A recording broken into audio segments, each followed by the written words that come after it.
Dear sixth class, कैसे हैं आप सब। आई होप आप सब ठीक होंगे एंड अपनी स्टडी कंटिन्यू कर रहे होंगे। तो देखो, अभी तक हमने हमारा जो फर्स्ट चैप्टर था वो कंप्लीट कर लिया है और जो उसके नोट्स थे वो भी पूरे हो चुके हैं। ठीक है, यानी कि जो चैप्टर के क्वेश्चन आंसर्स थे वो भी हमने कर लिए हैं। तो अब हम स्टार्ट करते हैं हमारे चैप्टर नंबर 2 के क्वेश्चन रिलेटेड डाउट्स, यानी कि क्वेश्चन के थ्रू हम क्या करेंगे, हमारे इस चैप्टर को अच्छे से क्लियर कर लेंगे। ठीक है, तो चलते हैं हम हमारे फर्स्ट क्वेश्चन की तरफ। देखो फर्स्ट क्वेश्चन क्या है। फर्स्ट क्वेश्चन में आपको बोला है डिफाइन डिस्क्रिमिनेशन। इन्होंने कहा है कि डिस्क्रिमिनेशन क्या होता है।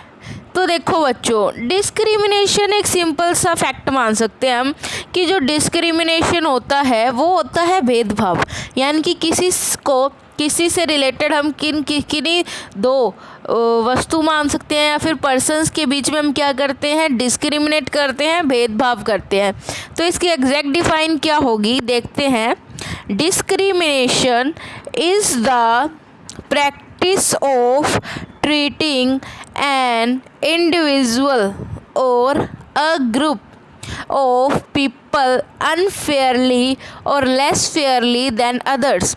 डिस्क्रिमिनेशन क्या होता है। डिस्क्रिमिनेशन एक प्रैक्टिस होती है, एक ऐसी तरीका या फिर प्रोसेस होता है जिससे हम जो ये इंडिविजुअल होते हैं, जो सिंपल साधारण लोग होते हैं या फिर इनका लोगों का एक ग्रुप होता है, हम उनके बीच में क्या करते हैं, उन्हें अनफेयरली ट्रीट करते हैं, यानी कि बाकियों से कमज़ोर मानते हैं और बाकियों को थोड़ा ज़्यादा मानते हैं। तो ये क्या होता है, डिस्क्रिमिनेशन होता है। नेक्स्ट है व्हाट इज़ प्रेजुडिस। प्रेजुडिस क्या होता है। तो prejudice is an illogical, irrational and unreasonable opinion about a person or group of people which is formed without any basis, thought or knowledge। Prejudice एक तरीका मान सकते हैं या फिर एक ओपिनियन जो सही नहीं है, जिससे क्या होता है, हम एक पर्सन के बारे में या फिर ग्रुप ऑफ पर्सन्स को क्या करते हैं, बिना किसी, जो एक ग्रुप होता है तो अबाउट अ पर्सन, या तो एक सिंगल पर्सन के बारे में कोई ओपिनियन या ग्रुप ऑफ पीपल्स के बारे में ओपिनियन बना लेते हैं बिना किसी आधार पर। ना तो हम ये देखते हैं कि उस पर्सन के पास नॉलेज कितनी है, हम तो हमारे ओपिनियन, चाहे हमारा ओपिनियन सही है चाहे हमारा ओपिनियन गलत है, हम उस पर्टिकुलर पर्सन को क्या कर देते हैं, जज कर लेते हैं। बात क्लियर हुई। ठीक है, तो अब चलते हैं हम हमारे नेक्स्ट पॉइंट पर, डिफाइन स्टीरियोटाइप। स्टीरियोटाइप क्या होता है। A stereotype is a fixed idea that a people have about someone or something which is often untrue and baseless.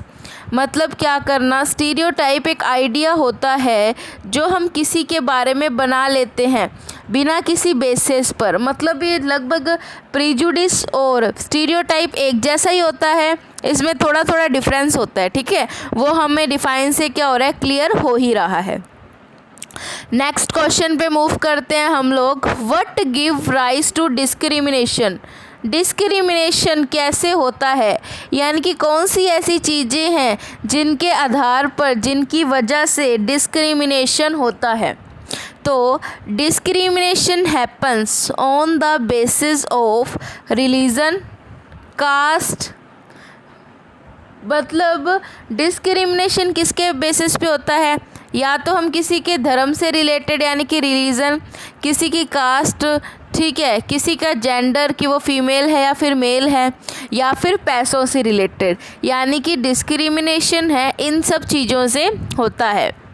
Next question पे मूव करते हैं हम। Question number 5, which objective of the framers of our constitution is laid down is in its preamble, यानी कि preamble था, जो preamble में ऐसी कौन सी जो चीज़ें थी कॉन्स्टिट्यूशन की उनको मेन रखा गया था। अब प्रियम्बल क्या था, तो प्रियम्बल को अगर हम हिंदी में डिफ़ाइन करें तो प्रियम्बल को बोला जाता है प्रस्तावना।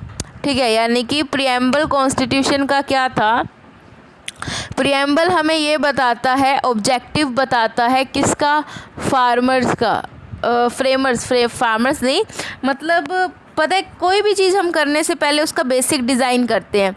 तो कॉन्स्टिट्यूशन को बनाने से पहले हमने उसका क्या डिसाइड किया, प्रियम्बल डिसाइड किया, मतलब प्रियम्बल बनाया, एक शॉर्ट लिस्ट बनाई जिससे हमें पता लगा कि कॉन्स्टिट्यूशन कैसे बनेगा। तो प्रियम्बल में क्या था, प्रियम्बल में हमने ये बताया कि किनको कैसे हम सबको जस्टिस प्रोवाइड हो, कैसे सब लोगों को, सब पर्सन्स को इक्वालिटी मिले, समानता मिले, कैसे हर पर्सन को फ्रीडम मिले। तो कॉन्स्टिट्यूशन क्या करता है, डिस्क्रिमिनेशन को भी क्या करता है, इग्नोर करता है, डिस्क्रिमिनेशन को होने नहीं देता। किसके बेसिस पर नहीं होने देता, कास्ट के बेसिस पर, कलर के बेसिस पर, रिलीजन के बेसिस पर और लैंग्वेज के बेसिस पर। बात क्लियर हुई? ठीक है, अब हम हमारे क्वेश्चंस पे, नेक्स्ट क्वेश्चंस में चलते हैं जिनको हम लॉन्ग टाइप भी बोल सकते हैं। तो देखो लॉन्ग टाइप क्वेश्चंस में क्या है, तो इनमें है which factor result in discrimination in Indian society. तो ऐसे कौन से फैक्टर हैं जिनके कारण डिस्क्रिमिनेशन होता है हमारे इंडिया में या फिर हमारी इंडिया की सोसाइटी में।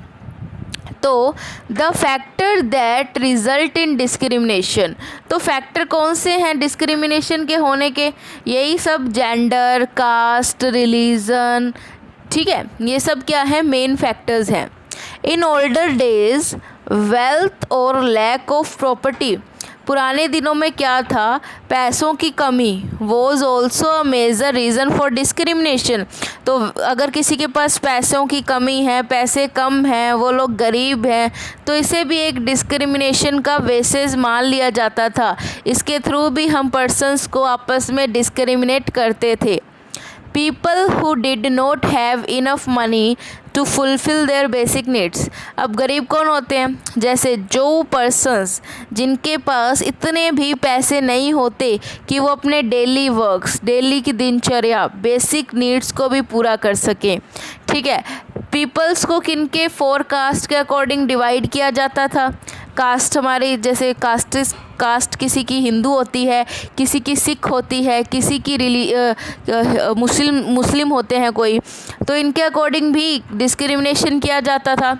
और डिस्क्रिमिनेशन कैसे कर सकते हैं, तो डिस्क्रिमिनेशन देखो, ठीक है, तो डिस्क्रिमिनेशन हमने समझा कि किस किस के अकॉर्डिंग होता है और हम किस तरह का काम करते हैं, हमारा ऑक्यूपेशन क्या है, इसके रिलेटेड भी हम क्या करते हैं, डिस्क्रिमिनेशन कर सकते हैं। बात क्लियर हुई? हम अब नेक्स्ट क्वेश्चन पे मूव ऑन करते हैं। How does prejudice give rise to discrimination. अब प्रेजुडिस के से डिस्क्रिमिनेशन कैसे होता है, हमें एग्जांपल्स के थ्रू भी क्लियर करते हैं इसे। तो हिस्टोरिकल और जियोग्राफिकल फैक्टर, हिस्टोरिकल और जियोग्राफिकल फैक्टर्स कौन से होते हैं, हिस्टोरिकल मतलब ऐतिहासिक, जियोग्राफिकल यानी कि जियोग्राफिकल को कैसे मान सकते हैं, ये जियोग्राफिकल फैक्टर्स होते हैं ना, जैसे क्लाइमेट चेंज, वेदर चेंज। ठीक है, ये इन्होंने क्या किया, डाइवर्सिटी का बर्थ किया। ठीक है, अब डाइवर्सिटी हमने फर्स्ट चैप्टर में रीड किया ही था। ठीक, तो डाइवर्सिटी, अब जो लोग हैं, क्या है, हमारे इंडिया में ऐसा कल्चर है, अलग अलग धर्मों के लोग यहाँ रहते हैं, डाइवर्स कल्चर यहाँ पाया जाता है। तो डिस्क्रिमिनेशन किसके अकॉर्डिंग होता है, जेंडर वगैरह सबसे रिलेटेड डिस्क्रिमिनेशन होता है। तो डिस्क्रिमिनेशन क्या होता है, प्रेजुडिस को क्या करता है, अक्कर करता है। ठीक है, और due to creation of stereotypes, stereotypes हो जाता है किनके, पीपल के अमंग। तो ये भी तरीका है क्या करने का, प्रेजुडिस का जन्म होने का। ठीक है, अब मूव करते हैं हम नेक्स्ट क्वेश्चन पर। नेक्स्ट क्वेश्चन क्या है, right A short note on stereotypes. तो स्टीरियोटाइप्स क्या होता है, एक आइडिया होता है जो पीपल को किसी के बारे में या किसी चीज़ के बारे में हो जाता है जिसका कोई आधार नहीं होता। ठीक है, stereotype is a like a prejudice. ठीक है, प्रेजुडिस जैसा ही है। इसमें क्या होता है, हम लोगों के जो पीपल्स के जो बीच में क्या करते हैं, डिस्क्रिमिनेशन करते हैं। स्टीरियोटाइप कैसे क्रिएट होता है, हमारी अनकॉन्शियसली, यानी कि हमें आइडिया नहीं होता हम किसी के साथ डिस्क्रिमिनेशन कर रहे हैं, लेकिन फिर भी हम कर बैठते हैं। तो ये क्या है, ये किस टाइप का है, ये होता है स्टीरियोटाइप्स। और स्टीरियोटाइप्स क्या होते हैं, ये जनरेशन टू जनरेशन रहते हैं। जैसे हमारे जो ग्रैंडफादर्स हैं वो मतलब किसी पर्सन को पसंद नहीं करते, ठीक है, तो वैसे ही क्या है, उसकी उन्होंने ओपिनियन बना रखी है कि अच्छे लोग नहीं हैं, तो वो जनरेशन टू जनरेशन रहेगा। हमें भी ऐसे होगा कि वो लोग भी क्या है, अच्छे नहीं हैं। बात समझ आई। नेक्स्ट क्वेश्चन पे मूव करते हैं। How does discrimination cause conflict and disharmony in society. अब डिस्क्रिमिनेशन की वजह से हमारी सोसाइटी में कैसे कैसे चेंजेस आते हैं, देखते हैं। तो डिस्क्रिमिनेशन हम किसके बेस पे करते हैं, रिलीजन के बेस पे भी करते हैं और जो लोगों के ऑक्यूपेशन के बेस पे भी करते हैं। अब जो हमारी इंडियन सोसाइटी है ना, ये 4 कास्ट के बेस पर डिवाइडेड है। धीरे धीरे जैसे टाइम बदला तो जो लोअर कास्ट वाले लोग होते हैं उनको क्या बोला जाता है, दलित्स। उन्हें अनटचेबल्स भी बोलते हैं। अगर हम उन्हें छू लेते हैं तो क्या होता है, छू लेते हैं ना हम उन्हें, ठीक है, हम अगर उन्हें छू लेते हैं तो हमें ऐसे हो जाता है कि भाई हम तो अशुद्ध हो गए। ठीक है, इन वजह से क्या हुआ, उनको बेचारों को एजुकेशन नहीं मिली है, उनके पास एक ढंग का काम नहीं है, उनको पब्लिक फैसिलिटीज़ वगैरह में जैसे स्कूल्स वगैरह में भी वो नहीं जा सकते, क्योंकि ये सब भी क्या है, अपर कास्ट से रिलेटेड है, जो भी गवर्नमेंट के लिए गवर्नमेंट की पॉलिसीज़ हैं। तो जो लोअर कास्ट होते हैं उनके साथ और अपर कास्ट के बीच में एक डिस्क्रिमिनेशन जो है होता है। ठीक है, लोअर कास्ट को क्या बोला जाता है, शेड्यूल कास्ट, यानी कि SC। अब हम हमारे चैप्टर के लास्ट क्वेश्चन पे मूव करते हैं। How does our constitution safeguard individual freedom, equality and dignity. हमारा जो कॉन्स्टिट्यूशन है वो कैसे बचाता है फ्रीडम को लोगों की और लोगों की सेल्फ रिस्पेक्ट को।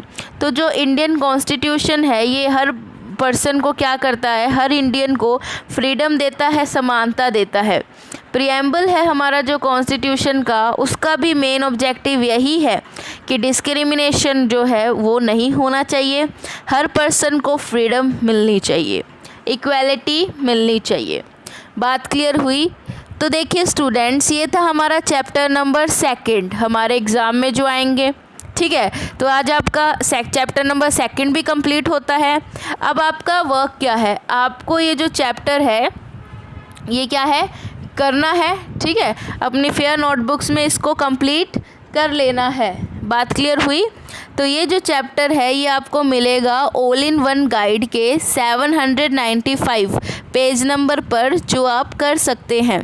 इसे आप अपने फेयर नोटबुक्स में नोट कीजिएगा एंड एग्ज़ाम के लिए लर्न कर लीजिएगा।